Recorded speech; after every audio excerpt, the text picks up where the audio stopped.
Pozdravljeni! V 15. stoletju so Evropejci izgubili pot po Jadranskem morju, ki je omogočal dostop do Azije, kjer je potekala svilena pot do Indije in Kitajske. Vzrok za izgubo so bili krivi Turki, ki so zavzeli Konstantinopel. To je današnji Carigrad, kar je Evropejcem onemogočalo potovanje po svileni poti. S tem so tudi Turki začeli ogrožati Italijo in Španijo. Prav zaradi tega so si Evropejci želeli najti novo pot v Indijo. Na srečo so bili Evropejci res dobri pomorščaki.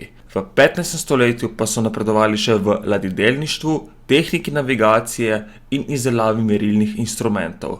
Portugalski princ Henrik Pomorščak je tudi ustanovil posebno šolo za pomorščake, saj je bil to takrat zelo iskan poklic. Organiziral je veliko odprav in odkril veliko otokov.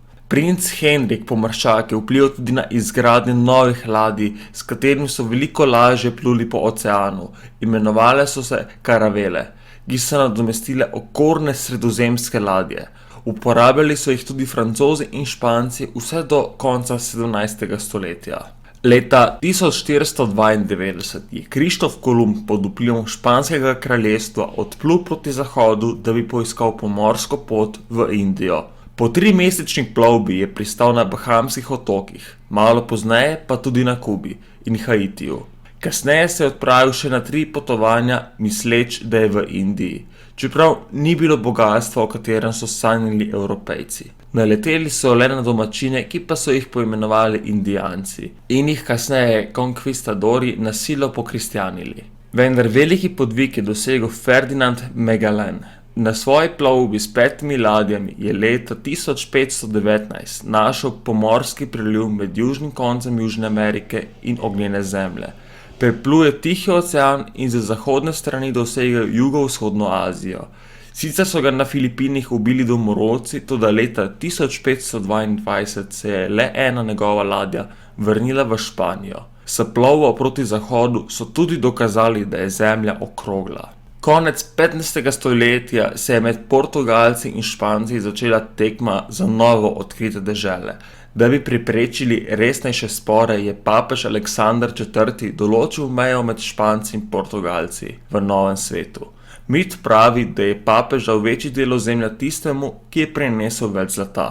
Toda odkritje novega ozemlja za ameriške staroseljce ni bilo preveč dobro. Pojavili so se tudi konkvistadorji, ki so v iskanju zlata in srebra začeli uničevati ameriško civilizacijo in njihovo kulturo. Leta 1519 so španski osvajalci prišli v azteško državo, v današnji Mehiki. Vladar je mislil, da gre za božanska bitja in jim je podaril zlato in srebro. Španci so ga ubili, kot tudi njegovo ljudstvo, mesto pa so požgali in uničili do tal. Kasneje je propadla še država Inkov in leta 1546 še majovska civilizacija na polotoku Jukatan. Med najpomembnejšimi posledicami geografskih odkritij je tudi izmenjava rastlinskih in živalskih vrst. Evropejci smo dobili krompir, koruzo, fižol, kakav, paradižnik, medtem ko so Indijanci dobili tifus, ošpice, kolero in malarijo, kar je pobilo večino indijanskega prebivalstva. Seveda je nastradala tudi Afrika. V 16. stoletju se je začel lov na temnopolte. Vse do leta 1850 so v Ameriko pripeljali več kot 10 milijonov sužnjev, ki so bili vzdržljivejši kot ameriški staroseljci. Delati so morali na plantažah in v rudnikih. Upam, da vam je bil današnji dokumentarec všeč. Če vam je bil všeč, pritisnite like in se naročite. Hvala in lep dan.